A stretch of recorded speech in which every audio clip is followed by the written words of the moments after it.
Você com certeza já ouviu que precisa tomar banho mais rápido e desligar a luz ao sair de um cômodo para economizar água e energia. Mas a consciência ambiental vai muito além de hábitos individuais. Pois é, grandes fábricas, por exemplo, são protagonistas da produção de resíduos e da exploração de recursos naturais. Selecionar bem as empresas de quem comprar é uma forma de consumo consciente. E a indústria pode e deve participar dessa conscientização ambiental. No programa de hoje, vamos conversar sobre como economia e meio ambiente conseguem caminhar em sintonia e equilíbrio. Você vai conhecer também o papel do poder público na preservação dos recursos e como você pode, na prática, colaborar com esse movimento. Sobre Política está começando.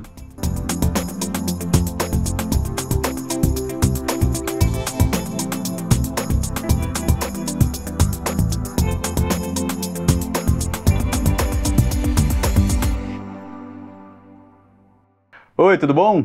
Agir no presente pensando no futuro. A ONU, a Organização das Nações Unidas, coloca a sustentabilidade como um dos maiores desafios globais da atualidade.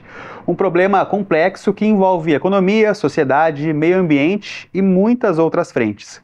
E quando se trata de planejamento, os poderes executivo e legislativo são responsáveis por moldar o caminho para um mundo mais verde e equilibrado. Na reportagem a seguir, a gente mostra que a atuação efetiva do poder público contribui para um desenvolvimento sustentável em nível local, com impacto na qualidade de vida da população e no meio ambiente. Em meio ao bairro Jardim Aquários, um pequeno oásis. O espaço é dividido entre prédios e árvores. A área verde ajuda a minimizar os efeitos das ilhas de calor urbano e deixa o ambiente mais agradável. Esse ambientalista explica que praças como essa são recursos modernos para garantir o desenvolvimento sustentável das cidades. É preciso que a cidade entenda a importância, né, da manutenção dessas áreas verdes e a criação de novas áreas verdes, né, para que a gente possa ter, inclusive, né, por exemplo, se você vai num determinado bairro na cidade, você vê se você medir a temperatura num bairro onde você tem várias árvores, a temperatura é X. Você vai em outras áreas onde não tem nenhuma árvore, nenhuma área verde. Então, nesse sentido, quando você mede a temperatura, essa temperatura é muito mais, um X mais Y. Mas o desafio para o futuro é grande. O secretário adjunto de Urbanismo e Sustentabilidade explica que manter o crescimento da cidade em harmonia com a natureza requer planejamento a longo prazo. Tem sido trabalhado essa cultura de sustentabilidade. E essa cultura você consegue com participação e comprometimento da população. Então nós temos, sim, as leis, a política, os projetos, mas temos que ter o envolvimento do município, né, dos munícipes. Por exemplo, nós acabamos de assinar um convênio com a USP, que é um convênio, um estudo da drenagem urbana, né? Que mais que a gente pode fazer para garantir a drenagem correta do solo da cidade? Então nós temos as biovaletas, que aproveita, sabe, a passagem da água da chuva para a gente ter uma área ali, tem os parques lineares. São diversos projetos, todos voltados para a garantia da sustentabilidade. Ainda de acordo com o secretário adjunto, outra frente de trabalho importante é a preservação das nascentes na cidade. Nós, inclusive, tivemos no final do ano passado a 8ª edição do Festival de Vídeos Ambientais. Nesse festival, as escolas públicas, né, os alunos da educação municipal, de várias escolas, eles participam produzindo o seu próprio filme. São filmes curtos e a gente foca ali nas nascentes. Nós temos 38 nascentes aqui no território de São José dos Campos. E fazer a criançada se envolver, contar a história da nascente, explicar da importância da manutenção das nascentes, a importância da água, né, no sistema todo, é extremamente importante. O acompanhamento e fiscalização das ações em prol do desenvolvimento sustentável também faz parte do trabalho da Comissão de Meio Ambiente da Câmara. Também cabe aos parlamentares analisar projetos de lei sobre o tema. E um dos projetos aprovados em plenário prevê o uso de câmeras de segurança para monitorar o descarte irregular de lixo. Outra proposta cria em São José o programa Ação Sustentável, uma frente conjunta entre poder público e empresas privadas para a construção de ciclovias e ciclofaixas. Os parques também têm papel importante na manutenção da sustentabilidade. E aqui em São José dos Campos são vários. Tem o Ribeirão Vermelho, o Alberto Simões, o Santos Dumont e, claro, o Parque da Cidade. Eles contribuem, por exemplo, para a manutenção da qualidade do ar e também para a biodiversidade. Essas áreas verdes são também uma ferramenta de coesão social, ou seja, proporcionam oportunidades para interações sociais e construção de comunidades locais. Como reforço ambientalista, a participação da população é crucial nesse processo. A primeira coisa é que a cidade não pode apenas crescer do ponto de vista econômico, né? A cidade precisa crescer com uma visão econômica, social e ambiental. Quer dizer, uma cidade não pode ampliar a desigualdade social que já existe na própria cidade. Quando você tem uma população comprometida, a própria população traz ideias, traz sugestões, né? Tem muito ainda para se fazer, a gente tem consciência disso, mas a gente está caminhando já um pouco à frente da maioria das cidades nessa questão ambiental. Pois é, Marina, as ações do poder público são pensadas a longo prazo, né? Uma lei criada hoje cria uma cultura que se desenvolve através do tempo, né? Tudo isso leva tempo até a gente conseguir mudar e, de fato, né, ter algo concreto lá na frente. Exatamente. É hora do primeiro intervalo do Sobre Política, a gente volta já.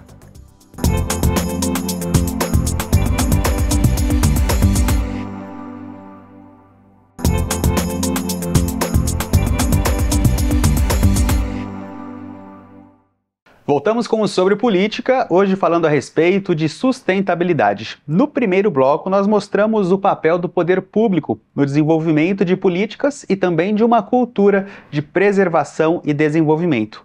Agora é hora de falar sobre o que a iniciativa privada pode fazer a respeito. Um estudo da Confederação Nacional das Indústrias mostra que mais de 80% das empresas do ramo se preocupam com a sustentabilidade. Elas adotam medidas como a redução da produção de resíduos e do consumo de energia e água. Sobre isso, nós conversamos agora com o Sirley Gonçalves, que é especialista em inovação. Tudo bem, Sirley? Seja bem-vindo. Tudo bem, Marina, Marvin? É um prazer estar aqui e eu acho que esse é um tema mais do que importante para o momento. Com certeza. E agora a pergunta primordial. A indústria e a economia conseguem andar juntas com o meio ambiente? Eu diria que isso é mais do que uma necessidade. Nós estamos falando da nossa capacidade de continuar produzindo e atendendo a nossa realidade sem comprometer o futuro. Esse é o principal tema, né, da ONU, é esse o mote que tem se dado para a discussão do desenvolvimento sustentável e vejo que ele é muito pertinente. É uma discussão que não é nova, né, esse tema de sustentabilidade ele surgiu em Estocolmo em 1972. Na Rio 92 ele ganhou um peso diferente, algumas metas, só que a gente tem visto que as iniciativas, as medidas práticas, elas ainda estão insuficientes. E o nosso tempo para resolver essa situação vem se acabando. Mas então eu diria que é uma necessidade premente e que é mais do que possível. Porque hoje, principalmente no cenário de inovação que nós vivemos, a possibilidade de realmente encontrar soluções sustentáveis, muito mais responsáveis ambientalmente, ela é mais do que possível. Nós temos, eu diria que é o futuro, que é a possibilidade dos negócios se posicionarem melhor e conseguirem se apresentar de forma também sustentável economicamente.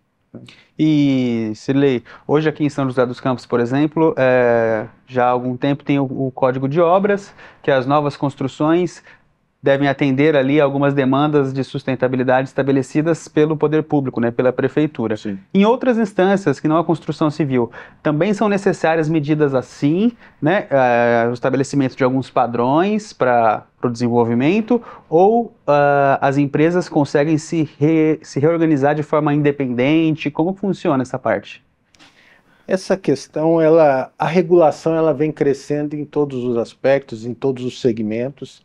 A própria questão da legislação ambiental, ela vem constantemente sendo aprimorada e digamos, num termo popular, a régua vem subindo cada vez mais, as exigências são cada vez maiores. E nesse sentido é que aparecem grandes iniciativas, né? Nós estamos trabalhando, a questão da inovação ela vem muito forte para a questão da sustentabilidade também, né? Então são novos códigos de conduta, de posturas, a legislação. Nós temos, por exemplo, a questão do saneamento, né, que nós temos um marco regulatório com uma data para ser implementado, e essa questão que é muito importante para a questão da sustentabilidade. Nós estamos falando de tratar o efluente, de tratar o esgoto sanitário, que os números hoje são catastróficos. Menos de metade da população do país tem esgoto tratado. Nossos rios estão altamente contaminados. A qualidade de vida da nossa população, os problemas de saúde gerados por essa insuficiência do tratamento de esgoto são muito grandes. Isso já é comprovado com pesquisas e mais pesquisas. Então essa questão ela é necessária. E a partir disso a legislação vem trazendo novas exigências para que isso ocorra. Então os prazos eles são cada vez mais curtos. E nesse âmbito das soluções, você deu o exemplo do saneamento, quais são algumas das soluções que a gente precisa urgentemente ter nas empresas para que a gente continue produzindo de forma sustentável? Nós temos trabalhado muito fortemente, eu faço parte do grupo da NM2 Tecnologia Ambiental, nós estamos sediados no Parque Tecnológico. Hoje nós somos os responsáveis pelo tratamento do esgoto sanitário do complexo do parque, com um sistema inovador que não gera resíduos, não gera poluentes e ainda tem como resultado do tratamento água de reuso. Essa é uma medida importante. Hoje se gastam milhões e milhões de litros de água todos os dias nos processos industriais e essa água se perde. Ela é retirada da natureza muitas vezes, ou ela é comprada uma água potável da companhia de saneamento e essa água é perdida porque ela é contaminada e joga fora um custo altíssimo para o empresário, mas também para a população, para a questão ambiental. Então hoje já existem inúmeros recursos, muita pesquisa, muito desenvolvimento de soluções em função de recuperar essa água. Porque imagina que você pode utilizar essa água e se você reaproveitá-la, se você tratá-la dentro do seu processo e reutilizá-la, você vai economizar muito desse recurso, que é caríssimo, né? Eu estava comentando com vocês há pouco. Nós temos estatísticas que mostram que o nível do lençol freático, as águas subterrâneas do Brasil, eles já reduziram 30%. Então esse é um recurso também finito que precisa atenção. E tem com esse processo ganho, redução de custos, ganhos também financeiros para a iniciativa privada. E, por exemplo, em outras áreas, questão de medicamentos, né? Tem aquela questão da lógica reversa, do medicamento que não é utilizado, todo o processo, as empresas também precisam participar de alguma forma do recolhimento dele. Isso é aplicável, você vê como aplicável em outras áreas também, como uma medida de sustentabilidade? É cada vez mais crescente o debate sobre a economia circular. Esse debate, ele prevê que a gente comece a repensar todos os processos desde o início.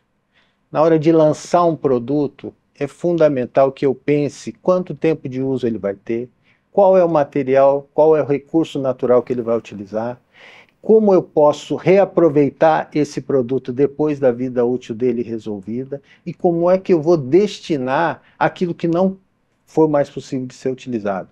Essa é uma iniciativa onde a gente vai ter um processo muito mais orgânico e ao mesmo tempo muito mais inteligente. Nós temos uma grande escola, que é a natureza. A natureza não perde nada. Ela é tudo reaproveitado e nós podemos hoje, com a tecnologia já que desenvolvida, é possível que a gente passe a trabalhar assim.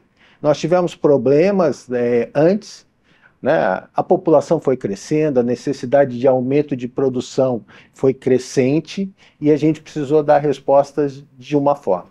Mas hoje, com a tecnologia, já que nós podemos ir para a Lua, podemos ir para Marte, certamente nós podemos resolver os problemas de casa primeiro.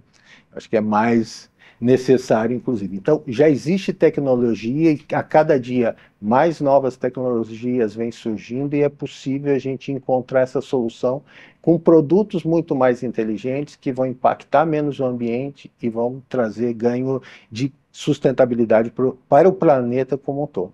Pensando do outro lado, é importante também que as pessoas selecionem onde elas consomem, com quais empresas e que também cobrem isso da indústria? Ah, com certeza.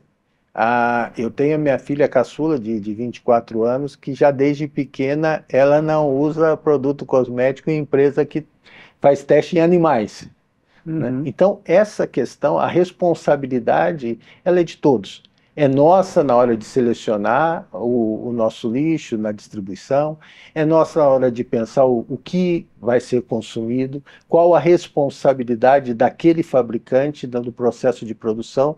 É realmente um processo, um momento de responsabilidade de todos. Cada um na sua faixa, cada um na sua responsabilidade, mas nós estamos falando de sustentabilidade do planeta onde estamos todos, né? Então... Exatamente. Cirlei, queria agradecer a sua presença, né? Gostaria de agradecer a sua presença aqui no Sobre Política e já te convidar para voltar para debater isso em breve mais uma vez. Bom, vai ser um prazer, eu agradeço o convite. Como eu disse no início, é realmente um tema muito importante e do momento, e estou à disposição, no que eu puder contribuir, vai ser uma satisfação. Obrigado a vocês. Obrigada, Cirlei. Muito obrigado. Interessante, né, Marina? A gente tem a ideia da dimensão, da proporção dessa questão de que envolve muitas coisas, né? As empresas se adaptarem, novas empresas já surgirem com políticas para essa área, né? E com essa consciência a gente consegue fazer igual o Cirlei, que é mudar os nossos próprios hábitos, né? Exatamente. Bom, o Sobre Política faz mais um intervalo e a gente já volta.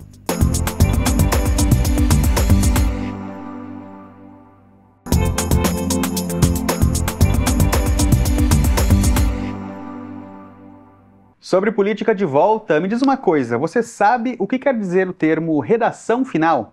A gente sempre abre o nosso terceiro e último bloco trazendo mais do vocabulário aqui da Câmara para você. Então, chegou a hora do nosso dicionário legislativo.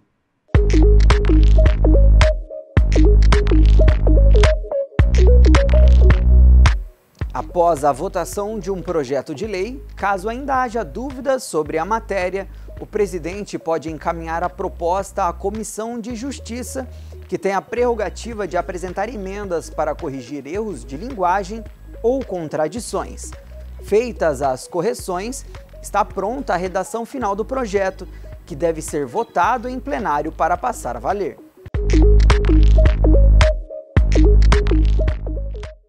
Dar um bom exemplo pode ser o começo de uma transformação. E quando falamos em sustentabilidade, cada gesto é importante.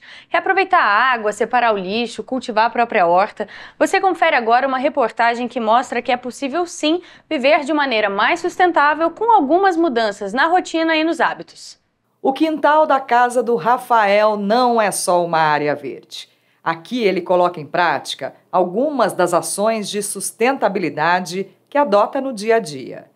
O aposentado criou esse sistema de captação da água da chuva que usa para regar as plantas. Assim, dificilmente a água tratada vai para o jardim. Se juntam duas coisas importantes: economia, porque hoje em dia aposentado e em realidade as coisas estão um pouquinho caras, e ecologia, né, que é importante. Ou seja, para nós eu acho que o mais importante é a ecologia. E não pense que ele parou por aí. A casa passou a gerar a própria energia elétrica após a instalação dos painéis solares. A economia para o bolso é alta, mas ele calcula mesmo a redução de danos ao meio ambiente. Em 2 anos, o investimento feito pela família trouxe resultados significativos. Quem ganha é a natureza, o ambiente. Então, se eu te falar, o que te falei, 2.600 quilos de CO2 reduzido com minhas placas durante 2 anos. 2.600 quilos de carvão que se deixou de usar nas usinas, que lá porque produz energia. E 358 árvores não desmatadas. Rafael também transforma os resíduos orgânicos em adubo com a compostagem. Dessa forma, minimiza a pressão sobre o aterro sanitário. Para ele, o cuidado com o meio ambiente é exemplo de cidadania. Se você manda menos lixo para o aterro, economiza água, poupa energia, essas coisas é só benefício. Ou seja, eu acho que não tem que ter muita consciência para realizar essas coisas. Só pensar um pouquinho nos benefícios que te traz a pessoa mesmo, como para o mundo, né? Essas ações individuais são, claro, muito positivas, mas quando a comunidade se junta, gera um efeito multiplicador dessas práticas. Nós estamos na região leste aqui de São José dos Campos, no bairro Vista Verde, em uma área muito interessante. Aqui acontece a compostagem comunitária, ou seja, os moradores aqui da rua, do bairro, podem trazer para cá os resíduos orgânicos que geram em casa e aqui eles realizam essa compostagem coletiva. Claro, deve ser seguida algumas regras, né? Até para que a compostagem seja feita da maneira correta, mas todo mundo pode participar. A compostagem, ela surgiu de uma demanda aqui dos moradores, né? A partir de uma outra demanda que foi revitalizar a horta comunitária aqui dessa rua, né? Então a gente, através das rodas de conversa, do diálogo, foi pensando nisso, né? Na horta, né? E como a gente vai também reaproveitar esse resíduo orgânico, né? E aí também tem a questão da compostagem como uma alternativa para você reduzir a quantidade de lixo que você manda para o aterro. Então a gente faz a separação de resíduos, o reciclável, o rejeito, que é o que a gente não consegue compostar, por exemplo, o lixo do banheiro, e o composto orgânico, úmido ou seco, né, úmido e seco, que a gente traz para as composteiras. Né? Nesse processo da compostagem, esse resíduo orgânico, ele volta para a terra, né, ele se decompõe, volta para a terra e a gente usa nas próprias hortas. Né? A iniciativa partiu dos moradores do bairro com o auxílio do projeto Ecomuseu, que nasceu em 2015 com uma proposta educativa. O objetivo do Ecomuseu é valorizar o patrimônio integral, o patrimônio como um todo de bairros da zona leste e sudeste da cidade. Então ele é um museu de território que valoriza os saberes e fazeres do dia a dia, que são, né, que formam o patrimônio cultural e material, e também valoriza o patrimônio ambiental. Então as áreas verdes, as matas, as águas, né, os animais como um todo. Então o projeto, ele trabalha cultura, meio ambiente e sempre a partir do diálogo. Voluntária no projeto há 1 ano e meio, Liliana virou exemplo na família. Hoje, a mãe e a irmã dela também fazem a compostagem. Uma vez por semana, ela traz os baldinhos com cascas, talos e folhas que agora voltam para a terra, ao invés de ir para o lixo. Esse processo aproxima a Liliana de um estilo de vida mais agradável e sustentável.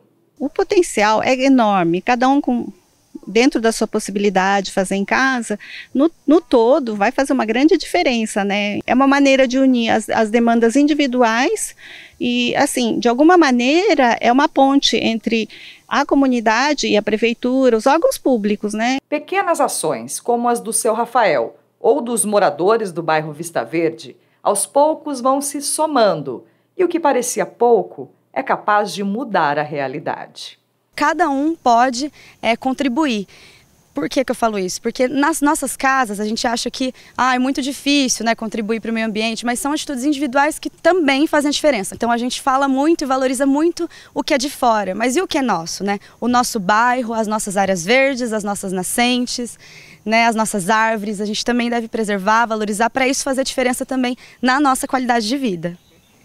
Olha aí, desses hábitos eu acho que eu ainda não tenho nenhum, mas eu gosto bastante de não levar muita sacolinha do mercado, de repente colocar em caixa, levar uma ecobag. Você tem alguma coisa assim? Olha, a ecobag eu já adotei, então tento usar sempre que possível. O banho a gente vai reduzindo aos poucos, né? Se habituando aí a um banho cada vez mais ecológico, mais, né, sustentável.